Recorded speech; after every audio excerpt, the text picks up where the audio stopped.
Всем привет. Я решила, что сегодня шагом ля-ля, что сегодня будет все-таки 2 видео, одно с Хатхор, одно с Лялей, потому что это начало будет видео. Я так думаю, так будет логичнее, что я вам все объясню. В общем, мы с Хатхор вышли, и когда мы вышли, здесь гулял жеребец. Жеребец гулял просто по всей территории.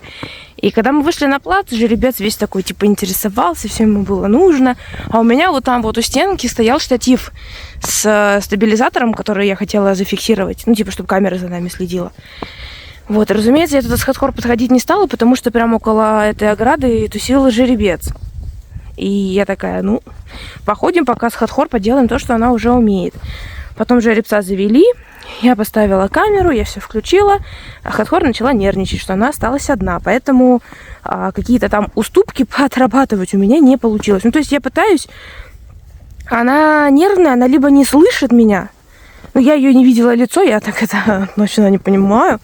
Ну, короче, я думаю, что она просто была в стрессе, она не особо слушала меня в плане чего-то нового, того, с чем она редко очень сталкивается. Вот. И у нее не получалось, она суетилась, она переходила в рысь, и все вот это вот, поэтому я решила, что ну, ладно, окей, я просто сделаю там это вперед, стоп, назад, вперед, вот такие вот эти вот резиночки и пружиночки, которые она и так знает и умеет. С уступками, в принципе, есть сложность, и на развязках, и не на развязках, но в целом мы вот вышли с Хатхор на камеру, у меня получилось 6 минут. 6. Я планировала минут 15 позаниматься, 20, может быть. Ну, как, не планировала прям вот на время смотреть, да, но все равно думала, что мы подольше этим позанимаемся. Матч. Думала, что мы подольше этим всем позанимаемся, что видео будет более полным, много чего разного попробуем, но нет. И я поняла, что, знаете, вот эта вот уступка задом, типа хлыстиком чуть-чуть щекотать, потом чуть сильнее, и вообще насрать. Вот именно насрать, ей не пофиг, ей насрать глубоко. Поэтому это надо будет отрабатывать. Но я решила, что я не буду, опять же, сегодня ее мучить. Плюс вот мы сделали то, что у нее хорошо получается. Мы вышли, здесь относительно темно, никто не гуляет, все в конюшне, я ее одну вывела. Мы почистились на развязках, как взрослые, с пшикалкой. То есть стояла она прекрасно, у меня к ней нет вопросов, поэтому, ну, как бы она молодец по факту, она реально молодец. Поэтому все окей. Плюс я думала, что, ну, может быть, раз она активная, она там после занятия захочет побегать как-нибудь. Я, конечно, думала о том, что, ну, ее активность – это стресс, ее активность – это нервы, и переживания, и все вот это вот. И, типа, вряд ли она куда-то побежит, если побежит, то нервно. Но думала все равно, ну, вдруг, типа, может, там в Ливаде совсем плохо, а тут на манеже получше. Дала ей возможность, она к выходу пошла, я такая, ну, ладно, не хочешь, пошли домой, значит. Ну, так, пару моментов было чуть-чуть стрёмненько, но… Ну, ладно, и вот, я пришла за Лялей. Сейчас я вам включу, наверное, 6-минутное видео с Хатхор, а потом вернусь с Лялей. Ну что, всем привет. Я надеюсь, что мы будем попадать в кадр. По крайней мере, пока попадаю только я без лошади. В общем, это Хатхор. Ей в мае будет 2 года. Мы сейчас вышли заниматься. У нас будет тренировка. Для вас это будет озвучено закадровым голосом. А мы пошли. Итак, на самом деле я думала, что объем нашей тренировки будет куда больше, и озвучивать здесь будет куда больше чего, будут разные моменты, но по факту получилось так, что Хатхор нервничала, из-за этого сложно было что-то делать. Я решила начать с того, что она точно делает хорошо. Она абсолютно хорошо идет вперед, останавливается и идет назад. Ну как, абсолютно хорошо было полгода назад. Я не знаю, как сейчас. В конюшне, когда надо выходить из денника, она бывает моментами встает, ее нужно уговорить выйти, уговорить пойти. В принципе, затупы бывают. Но сегодня, когда мы вышли на манеж, это у нее получалось прям идеально. Даже, к моему удивлению, команда назад просто вот, ну, отлично. У меня Ляля так не пойдет. Ляля, если что, для тех, кто не постоянный зритель, это моя старшая лошадь, которой 20 лет в этом году. Она как бы много чего умеет, но базой с ней я не занималась. Поэтому некоторые моменты, да, у нас проседают. Здесь вот прекрасно видно, как мы идем назад. И, по сути, я не оказываю почти никакого воздействия. Все мое воздействие, которое оказывается на Хатхор, это слово «назад», и я иду назад сама и чуть-чуть начинаю давить на недоуздок. Ну, типа, прям вообще чуть-чуть.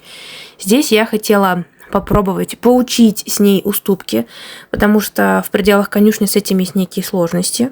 Ну как, не то чтобы сложности, просто она иногда, если ее толкать в круп, иногда она уступает, иногда нет.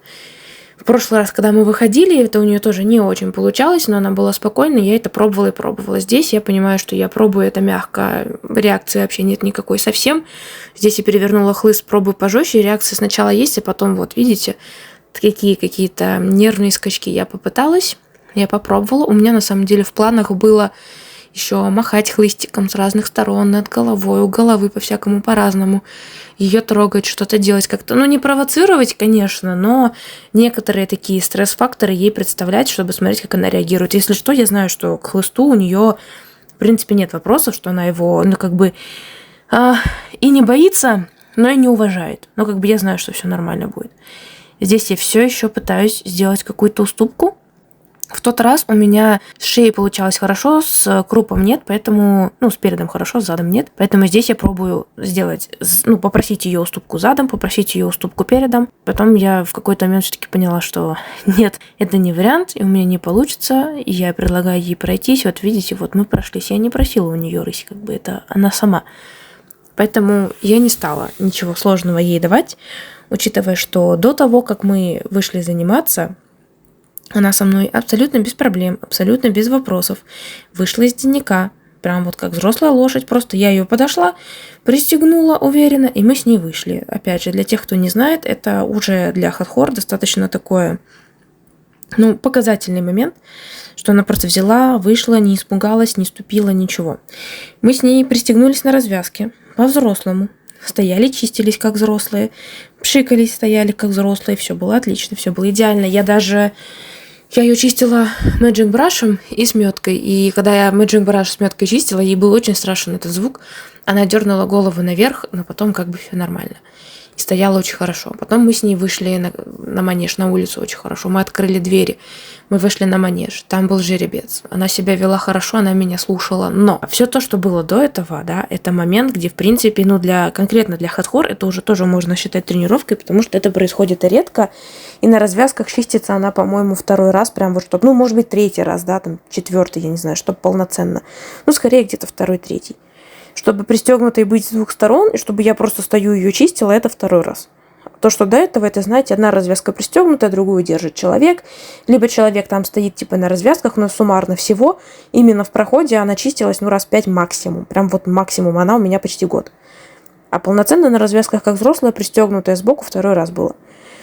Вот, уже можно сказать, что тренировка. И вот когда мы вышли с ней на манеж, я ей даю лакомство, а она, в принципе, пищевик. Ты ей еду даешь, она уже туда залетает, как я не знаю что и во что.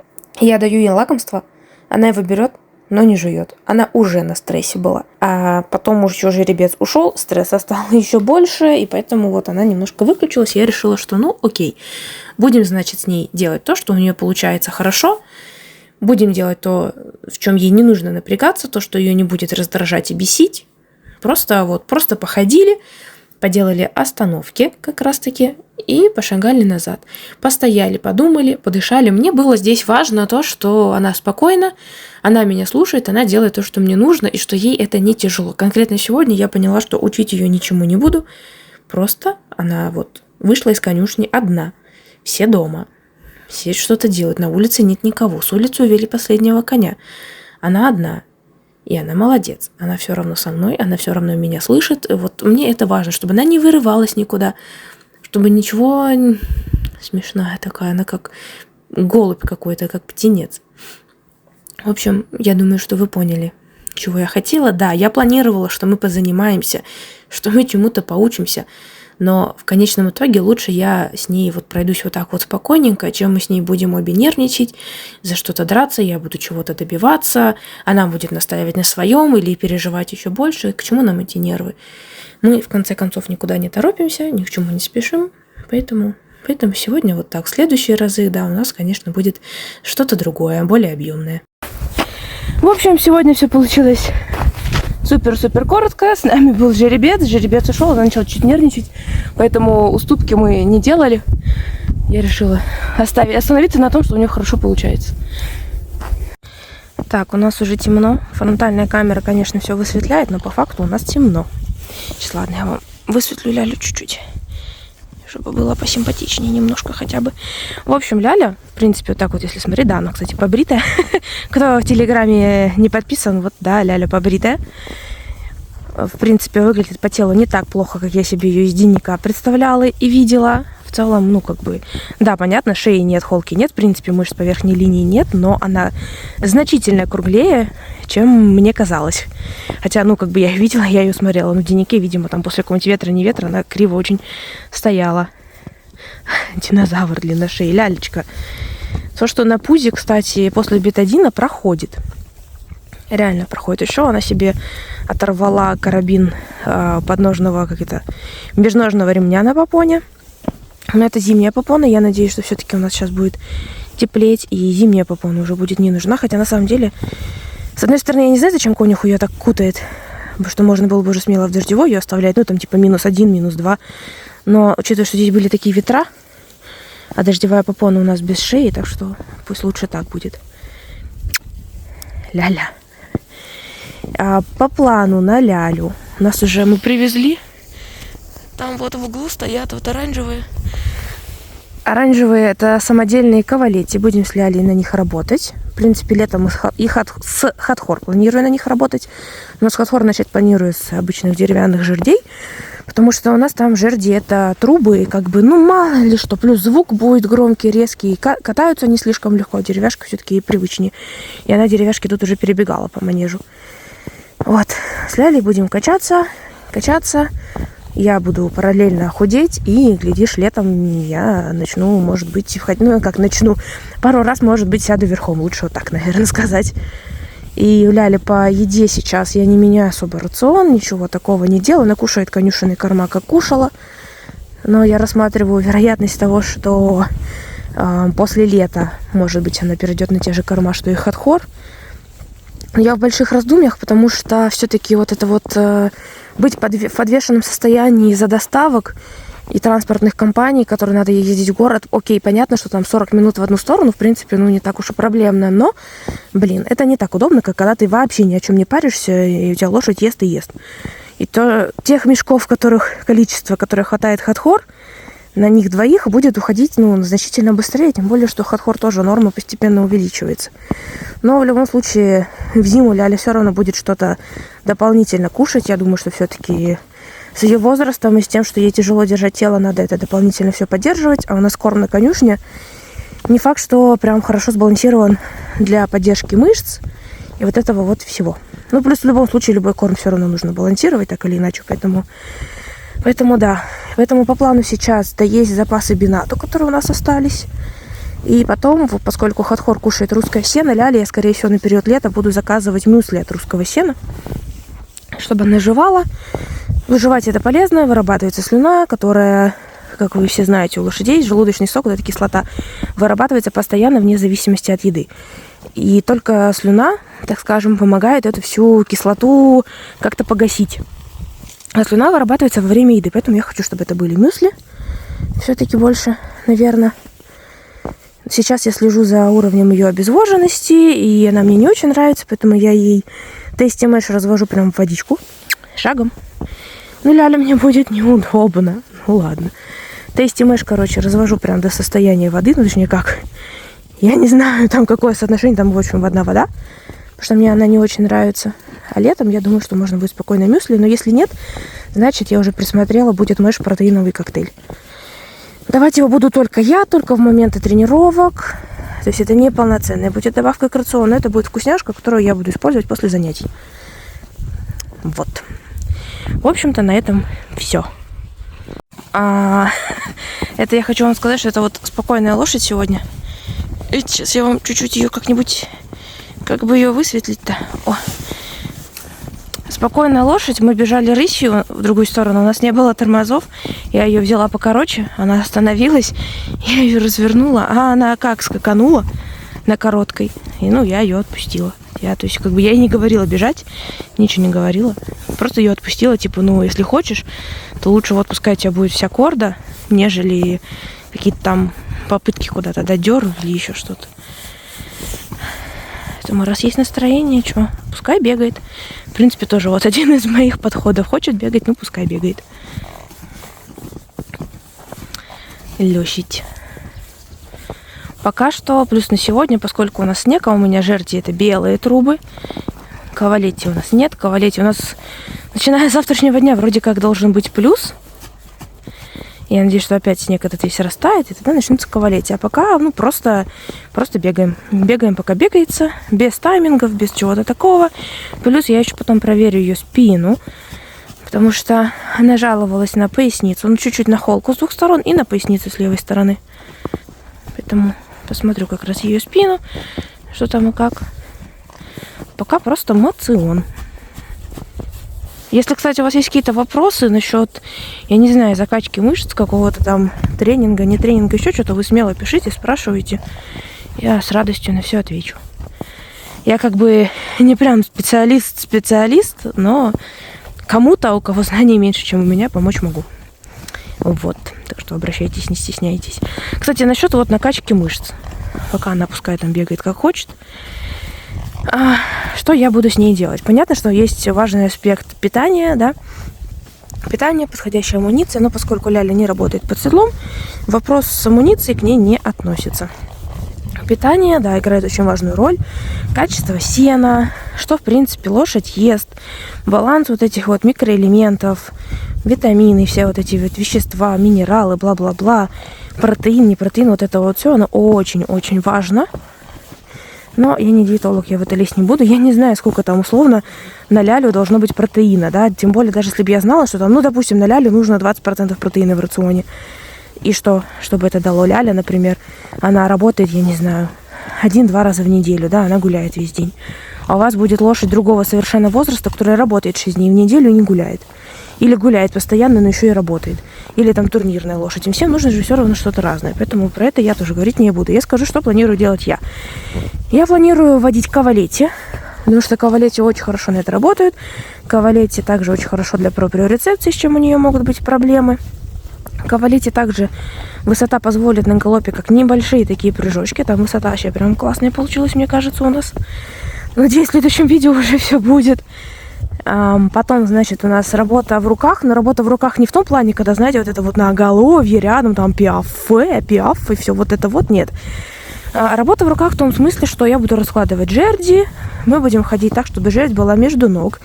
Мы будем ходить зигзагом, как змейкой, вдоль жердей, перешагивая через них задом. Мы будем ходить в бок, чтобы жердь была между передними и задними ногами. Мы будем просто ходить вперед, назад.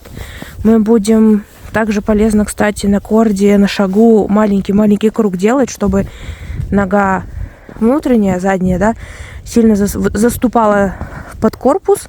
Это растягивает мышцы, в принципе, это полезно. Возможно, какую-то гимнастику в руках в плане, как это называется?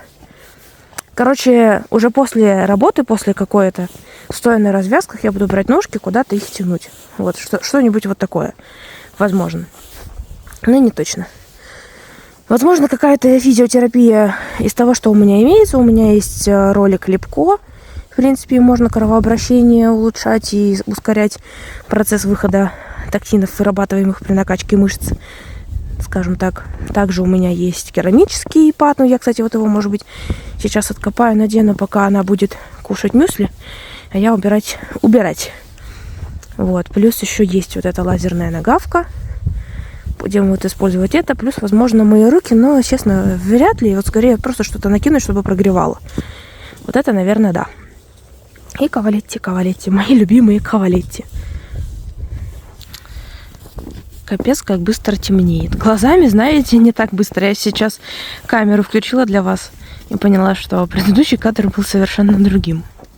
Еще, тут наступаю, снег подо мной проваливается. Надеюсь, у вас картинка не дрожит. Так как у меня глаза дрожат и руки. И я хотела сказать, что Ляля пока бегает, она так выглядит, вообще шикарно, мне кажется. Прям отлично. Раньше я такое снимала, что вот смотрите, как мы накачались.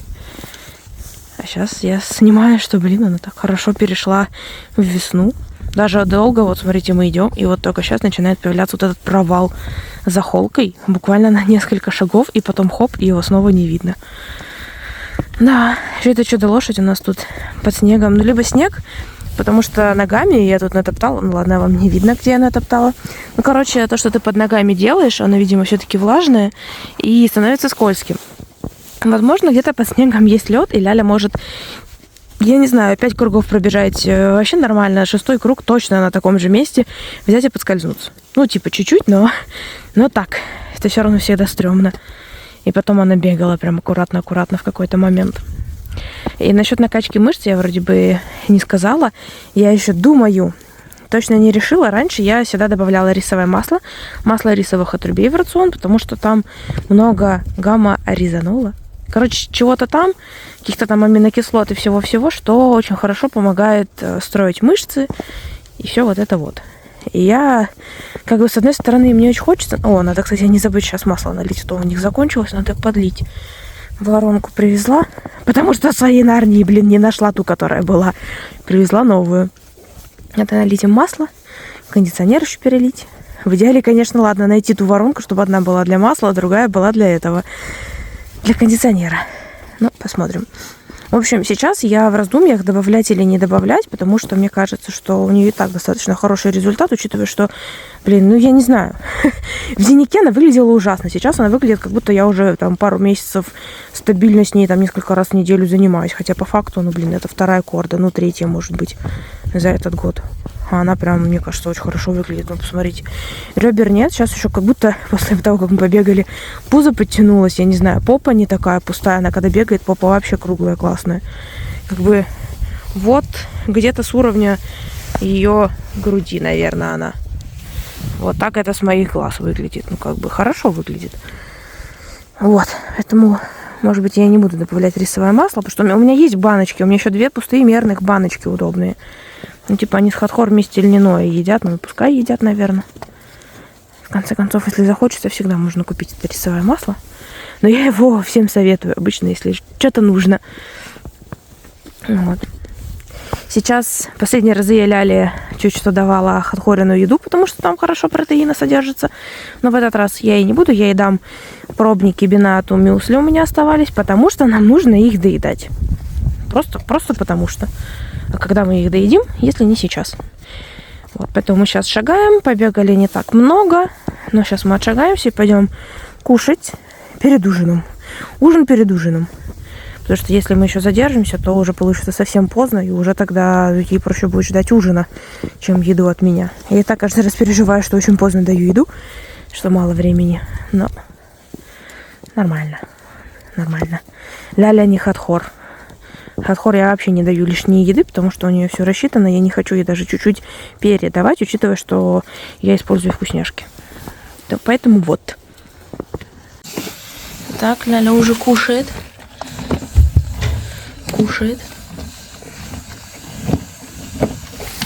И кушает она вот это. Ну, просто потому что Хатхор я, опять же, ничего лишнего не даю, а Ляле даю. Я тут напоследок пристаю к маленькой лошади. Сейчас вам поставлю камеру, как раньше. У нас какое ухо? Левое ухо ее не давалось трогаться. Только не ешь меня за ухо. Вот. Я над этим по чуть-чуть работаю. В принципе, мне кажется, что можно показать. Так, включаем вспышку. Главное куда-то там отойти, куда надо. Ну, в принципе, вам, по идее, должно быть видно. Тут, в общем, я держу, ну так, за галочки. Вот. Ну, почти не держу. Да, пальчиком, вот пальчиком. Вот, можно взять. Можно чуть-чуть подавить можно. Там за ним можно потрогать, подержать его. Уже не вырывается. Да, ты молодец. Ну ты посмотри, какая ты молодец. Да? Все хорошо, да? Скучно, скажи, давай ее туда. Да. После кондиционера такая приятненькая вся. Все ее можно потрогать, как будто ты не вонючая, да? Да, ты не вонючая больше. Давай, лыба, я тебе сразу много дам. Лыба. Глаз задержать. Лыба.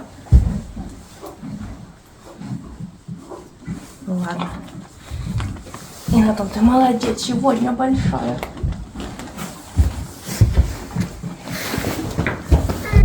Так, я уже еду домой. зимой. В общем-то, блин, как меня вот это вот бесит, если честно. Это, конечно, зимой в холода круто, сейчас вообще не круто. В общем, спасибо всем, кто смотрел это длинное видео. Я надеюсь, что вам понравилось. И опять же, повторюсь, если у вас есть какие-то вопросы, которые вы хотели бы спросить у меня или вообще в целом, смело задавайте. Вовремя закончился свет, поэтому всем пока, увидимся в следующих видео.